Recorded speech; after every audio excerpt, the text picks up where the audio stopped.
Welcome back, everybody, and we wanted to start off today's interview with giving you a little bit of sense of the weather here in beautiful Colorado. So this is after a huge snowfall 2 nights ago, beautiful sunshine here this morning as we're on the road.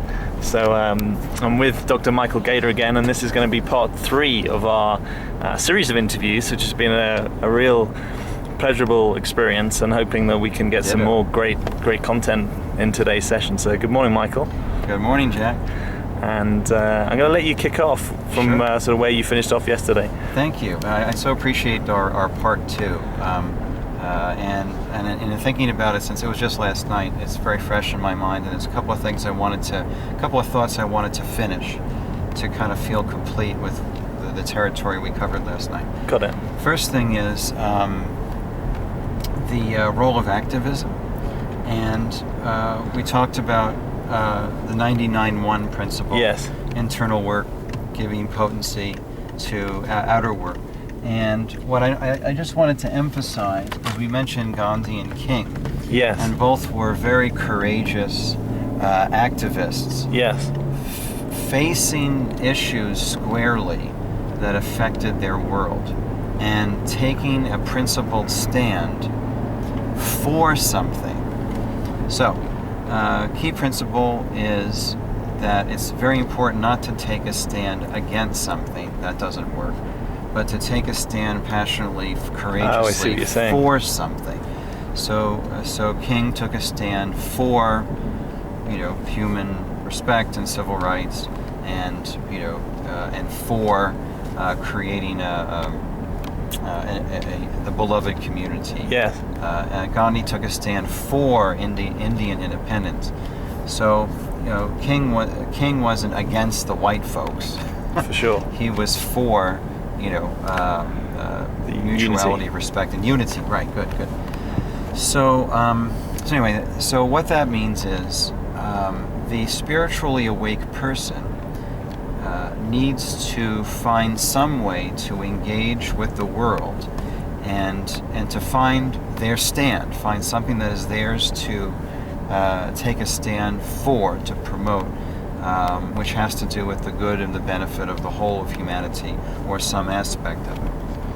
And that is very much a matter of individual talent, individual ability, preferences, inclinations, that sort of thing. Like I would be a lousy accountant, you know what I mean? So I have to go with where my strengths are and where my interest lies. Yeah, some sense of intent. Exactly. So that's where you put feet to your prayers, as it's sometimes said. I'm just going to enjoy this turn a little bit. Jack and I have been enjoying various turns in the car. Here we go. Kind of missed my exit point there, but anyway. So find something that's our place to take a stand on, to take specific action in the world. Yes. Is important. Because there are conditions to be addressed, and from the spiritual perspective, the main thing is not the horizontal activism, but the vertical activism, the vertical connection upward, which is the main thing. So, and could you just explain what you mean by that, the vertical connection upward? Right. So there's 2 types of action. One is horizontal action, which is, Greenpeace and Doctors Without Borders, and whatever active organization designed to address issues in the world, environmental, social rights, Amnesty International. All of that is wonderful. Yes. And that's an example of horizontal action in the world. Yes. Activity at this level of things, the level of form. Action at the level of form. So connecting with people, taking action on specific issues. You were active in supporting the growth of, and are active in supporting the growth of youth in England. Yep. That's very powerful, wonderful, aligned, horizontal action. The primary action, where the greatest potency is actually in these days, is the vertical connection to that which is higher, a higher perspective, centering in something which is larger than oneself, union and identity with the cosmic being, cosmic identity, divine identity. stuff we were talking about. So going higher and deeper in oneself. Then when you take horizontal action, it's got real weight and potency, and Gandhi and King are good examples of that.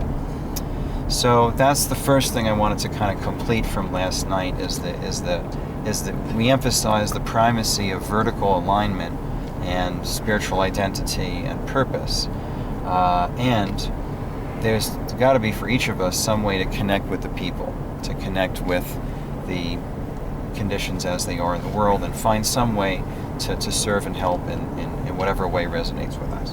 Got it. Okay. So that was kind of to finish that off. Yep. The second piece I wanted to finish off was this health bit. And Oh, yeah? Yeah. So I wanted to emphasize that the primary approach is in consciousness. That as consciousness changes, then and our sense of who we are expands, we can come to know the largeness of who we are through, in my case, the avenue of or connecting point of health. And that's valid. And that the primary thing is not, the small definition of health as symptom-free, but the large definition of health as vitality, Yes. resilience, radiance. Because again, the purpose of spiritual work is not transformation. The purpose of spiritual work is radiance. Wow. What does that mean? Yeah, so that what that means is the purpose of spiritual work is not one's own process or one's own transformation or one's own path or one's own work. That's all a means to and that's all very valid, and as we transform, we provide a transformative influence in the world. And the end product, so to speak, of spiritual practice or the spiritual life or a principle-centered life is radiance, which means we are a brighter, larger, compassionate, loving service presence in the world, where the quality, the character, the vibration of the energy of our lives is radiant. In other words, it's not about us. Yes. It's about how we might bring something of a spiritual current, of a transcendent tone, of a quality of character which is rooted in love and compassionate service, that we bring that into the world. So it's really the vibration of our expression, the energy of the energy that we express, the quality of energy that we express, which is what we might call radiance. Huh. And so that's the purpose of spiritual work. It's 3 phases: initiation, which usually means contact with somebody further ahead. Yep. The second part, the messy part, is transformation. So that's facing everything in ourselves that is rooted in shame or fear or separation. Facing the small self and moving not so much beyond it, but not stopping there, and coming to a larger sense of who we are and why we're here. That's the transformation bit. A lot of that is like facing emotional patterns in ourselves, facing emotional currents that come to us or that arise in us.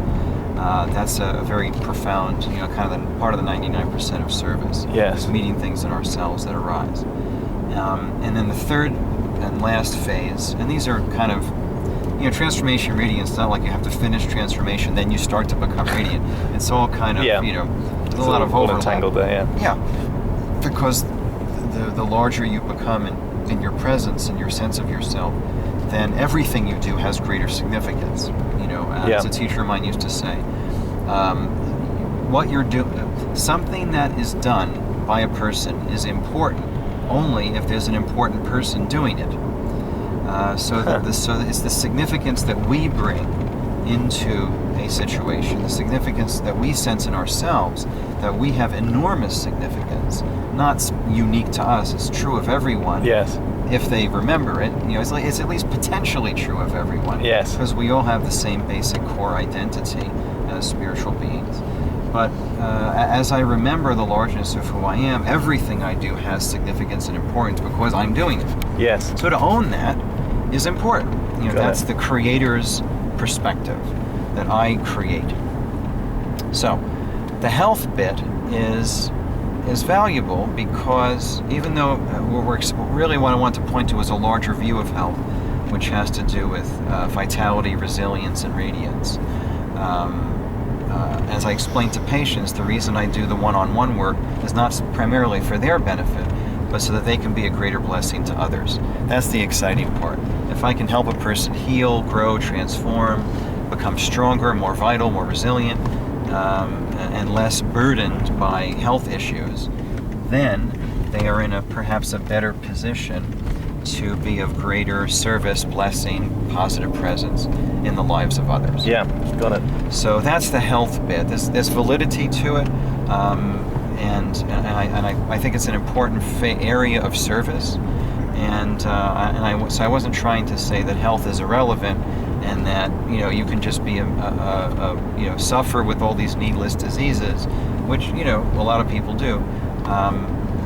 And then that's okay, and you don't have to do anything about it. I wasn't saying that. Yes. But addressing health concerns from the perspective of freeing us up to be a greater, positive, useful presence in the world.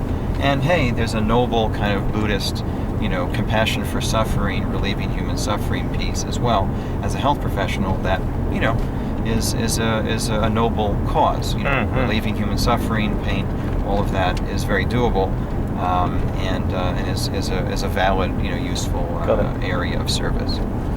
So anyway, that's what I wanted to kind of cap off and kind of clarify and finish up what we were going through last night. Brilliant. Well, and if you had any questions, jump in. But that's mostly what I wanted to cover.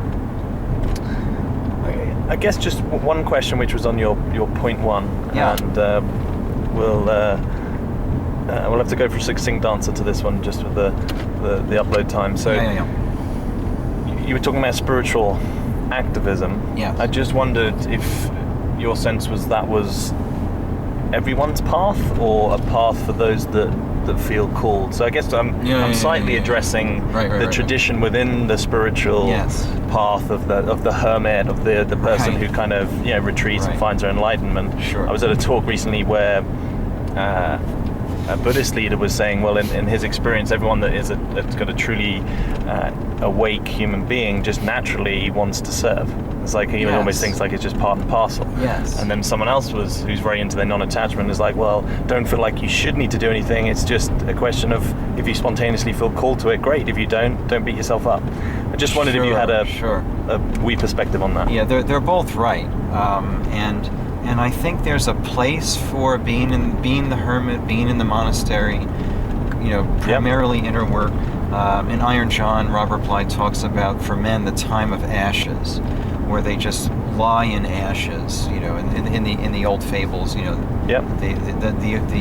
man awakening to the largeness of who he is and his responsibility for contributing to his community or tribe is preceded, or that part of that process is lying in ashes around the communal fire for a couple of years. Yep. And being totally useless, but I mean in an external sense. Yes. But going just deep. Finding out who you are. Finding out. So there's a place for that. And my opinion is that for most of us, there's a time when we have to stand up, dust off the ashes, and be a contributing member of society in some way. Now, how we do that is a big question. Some people like to write, and that's their means of connection, of service. Some people like to do more, horizontal action. We have a minute left? Yep. Okay. So I think, yes, not having shame or guilt around where you're at is important. And I think finding some way to interface and contribute to humanity is very important. Knowing that our primary bit is internal, and in the quality of spirit, the quality of energy, quality of character that we express is primary. And then the secondaries, which is the horizontal action, it's just more a matter of individual finding their own way. Got it. Yeah. Good one. Well, thanks very much for part 3. I will avidly await part 4. I'm sure it will be there when the time is right. That's right. And best of luck with your continuing work in the world. Yeah, and thank you, Jack, for yours as well. Good times.